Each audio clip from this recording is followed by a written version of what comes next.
अस्सलाम वालेकुम, मैं हूँ कुर्तुलैन आरिफ और आप देख रहे हैं प्रोग्राम TRP 360। नाज़रीन, आज हम बात करेंगे आमिर लियाकत पे, क्योंकि आमिर लियाकत आजकल बहुत ज़्यादा ट्रेंड कर रहे हैं। हम देखते हैं कि उन्होंने तीसरी शादी की थी दानिया शाह से और अब 4 महीने बाद उनकी डिवोर्स हो गई। और डिवोर्स के बाद भी हम देखते हैं कि दानिया शाह के बयान आ रहे हैं, आमिर लियाकत के बयान आ रहे हैं, अजीब व गरीब इल्ज़ामात लगाए जा रहे हैं एक दूसरे पे।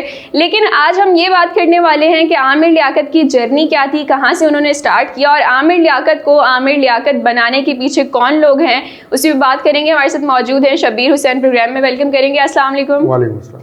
शब्बीर साहब, ये बताइएगा कि आमिर लियाकत की जो जर्नी थी इसके बारे में आप क्या जानते हैं? कौन लोग थे जिन्होंने आमिर लियाकत को मुतारिफ करवाया इस इंडस्ट्री में? देखें, आमिर लियाकत हुसैन जो है वो शेख लियाकत हुसैन साहब के साहबजादे। शेख लियाकत हुसैन साहब MQM के एक बहुत सरकर्दा रहनुमा थे, कोऑर्डिनेशन कमेटी के मेंबर थे। जिस वक्त अल्ताफ़ हुसैन साहब पे बुरा वक्त आया और वो मुल्क से बाहर चले गए तो एक कोऑर्डिनेशन कमेटी बनी थी, उसके अहम रुकन थे शेख लियाकत हुसैन। उनके ये साहबजादे हैं। इनके बड़े भाई थे, वो भी बड़े एक इंटरेस्टिंग कैरेक्टर थे, मरहूम, उनका इंतकाल हो गया है। उनका नाम था इमरान लियाकत हुसैन और वो अपने आप को आयतुल्ला कहते थे। वो ईरान से कोई दीनी तालीम लेकर के आ गए थे और उनकी जो मिसेस थी वो भी एक आलिमा कहलाती थी, उनका नाम फातिमा होता था। तो ये एक बैकग्राउंड है इनका छोटा सा। आमिर लियाकत हुसैन साहब का टेलीविज़न पे ज़हूर किस तरह से हुआ, ये बड़ा एक इंटरेस्टिंग मैटर है। 2002 में चैनल्स, इलेक्ट्रॉनिक मीडिया का एक बूम आया और सारे चैनल्स खुलना शुरू हुए। तो जियो टीवी, जंग ग्रुप का जियो टीवी नेटवर्क लॉन्च हुआ और वो दुबई से लॉन्च हुआ। एंकर्स के लिए, न्यूज़ एंकर्स के लिए 3 लोगों को हायर किया गया था। ये मैं आपको बता दूं क्योंकि आई एम द इनसाइडर, तो मुझे पता है बहुत सारी चीज़ें जो इन गुनहगार आंखों ने देखी हैं। कि एक जावेद इकबाल साहब PTV से आए, एक निदा फातिमा समीर जो कि वैसे ही न्यूज़ एंकर थी, वो एक न्यू टैलेंट थी आपकी तरह, वो आई और वो जियो पे बैठ गई। और याहिया हुसैनी जो कि स्पोर्ट्स एंकर थे, रेडियो पे किया करते थे, फिर उनको टीवी की तरफ लाया गया था। ये 3 न्यूज़ एंकर सिर्फ और सिर्फ डिसाइड किए गए थे जियो की तरफ से कि जो खबरें पढ़ा करेंगे। लेकिन जब पहला बुलेटिन इन हुआ जियो का तो वो एक करिश्माती तौर पे ज़हूर हुआ आमिर लियाकत हुसैन का। और आमिर लियाकत हुसैन जो है ज़हूर हुआ उनका जियो टीवी पर और वो खबरें पढ़ते हुए देखेगा, जिस पे ये 3 एंकर्स बड़े नाराज़ भी हुए थे, उनकी बड़ी रिजर्वेशंस थी उस वक्त। उसके बाद ये हुआ कि उनके ऊपर जियो की मैनेजमेंट की बड़ी मज़ीद मेहरबानी हुई कि पाकिस्तान के प्राइवेट टीवी चैनल्स की तारीख में पहला रिलीजियस प्रोग्राम शुरू किया गया, आलिम ऑनलाइन, जो कि बड़ा पॉपुलर हुआ, हाउस होल्ड नेम था। सारी ख़वातीन बैठ करके देखती थी। मुझे आज तक याद है कि मेरी कई रिश्तेदार ख़वातीन मुझे कहती थी कि भाई ये क्या ज़बरदस्त आदमी है और क्या बातें बोलता है। हम ये देखते हैं कि आलिम ऑनलाइन के बाद आमिर लियाकत बहुत सारे लोगों के फेवरेट भी थे और इसके अलावा जो हमारी ख़वातीन बड़ा पसंद करती थी उनको, और एक बहुत अच्छा पॉजिटिव इमेज था उस टाइम उनका। और इसके अलावा कुछ अरसे बाद तो वो बाअसर शख्सियत में भी शामिल हुए थे। बिल्कुल, बाअसर शख्सियात में शामिल हो गए थे। फिर उनकी एक कंट्रोवर्सी आई कि उनकी डॉक्टरेट की जो डिग्री है वो जाली है। अच्छा, अब आलिम ऑनलाइन से उन्होंने सबसे पहली कंट्रोवर्सी उनकी जन्म दी जब उन्होंने एक ख़ास फ़िरके के बारे में कुछ बातें की जो कि बहुत ही मुतनाज़िया थी। जियो के दफ्तर के बाहर आज भी मुझे याद है कि हमारा निकलना मुश्किल हो गया था कि वो जुलूस लेकर के वो फ़िरके के लोग आ गए और वहाँ बैठ गए आकर के। बड़ी मुश्किल से वो मामला रफा दफा हुआ। फिर आमिर लियाकत हुसैन साहब जो है वो रमज़ान ट्रांसमिशन की तरफ चले गए। उसमें भी उन्होंने बड़ा ज़बरदस्त, वही थे पहले पाइनियर हैं वो, कि वो शेड लाए कि रमज़ान से, अफ्तार से पहले वो बड़े रिलीजियस बिल्कुल टोपी पहन करके मौलाना होते थे और जैसे ही वो अफ्तार खोल के आते थे तो वो प्ले बॉय हो जाते थे। बिल्कुल बिल्कुल, ठीक है। तो वो उन्होंने ट्रेंड मुतारिफ कराया जो आजकल हम फाहद मुस्तफ़ा जी तो पाकिस्तान उसके बाद ही स्टार्ट हुआ था। इससे पहले तो वो है जो है वो आमिर लियाकत ही करते थे। काफ़ी पॉपुलर भी रहा है उनका वो शो और लोगों ने पसंद भी किया। जाहिर सी बात है, गिफ्ट्स मिल रहे हैं फ्री में तो कौन नहीं जाना चाहेगा, कौन नहीं जाना चाहेगा। और फिर ये कि ज़ाहिर है यंग थे, बोलने की ओरेटरी स्किल्स बहुत अच्छी थी उनकी, तो वो शायद अपोजिट सेक्स को जो है वो ज़्यादा अट्रैक्ट भी करते थे। फेम भी था, नाम था उनका। तो फिर लोगों ने, दफ्तर में भी हमारे पास खबरें आती थी कि फ़लाने के साथ, धमकाने के साथ, तो लोग ज़्यादा वो इग्नोर ही करते हैं लोग ज़्यादातर इन बातों को कि भाई ये किसी की पर्सनल लाइफ है तो उसका क्या किया जा सकता है।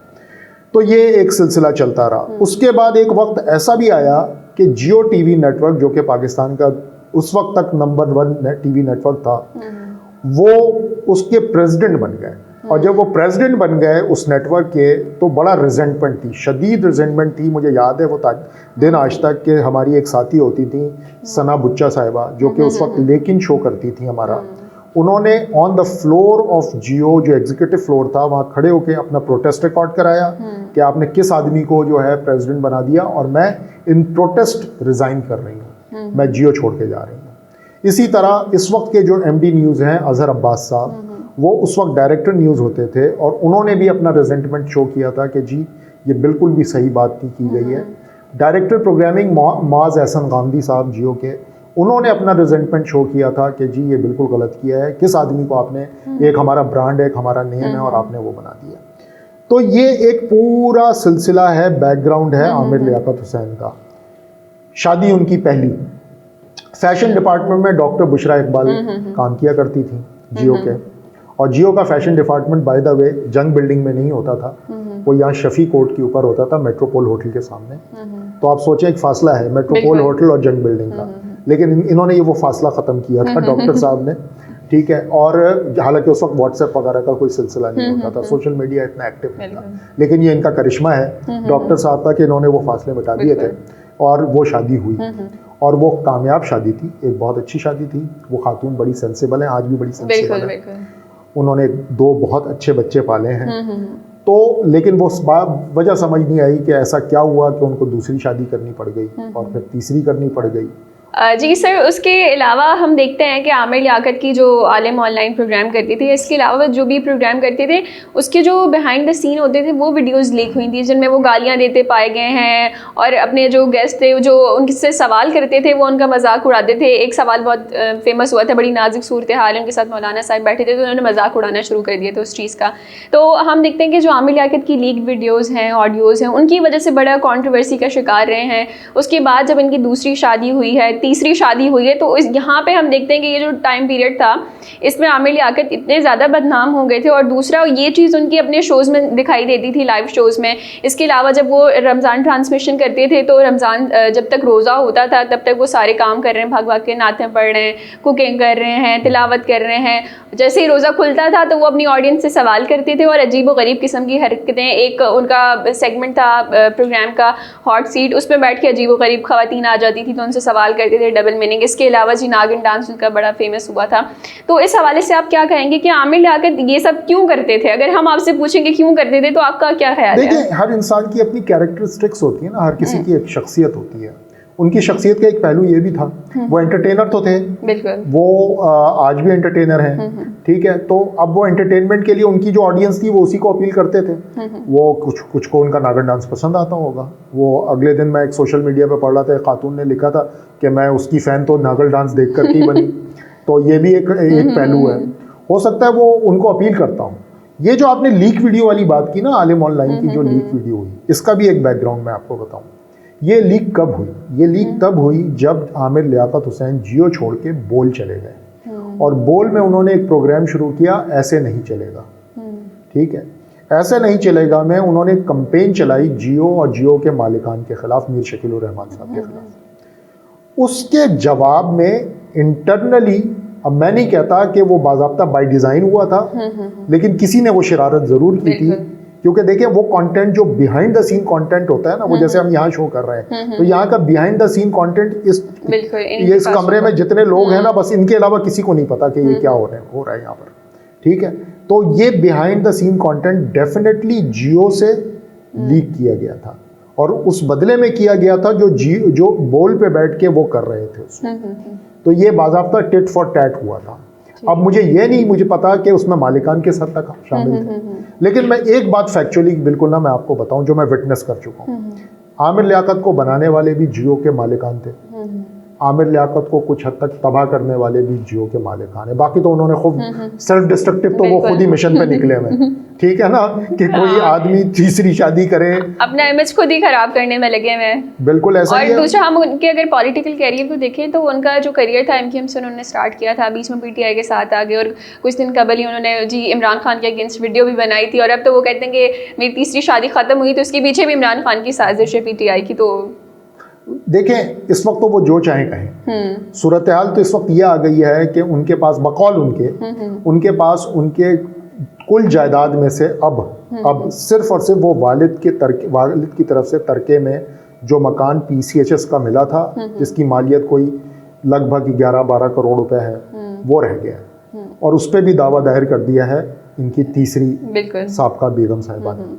तो अगर वो वाकई दावा जायज़ हो गया और ये उनको देना पड़ा, तो आप समझे वो बेचारे बेघर हो जाएंगे। इस वक्त तो ये सूरत हाल आ गई है। इस वक्त वो मेरी इत्तला के मुताबिक किसी चैनल के साथ अलाइन भी नहीं है, किसी के साथ एम्प्लॉयड भी नहीं है।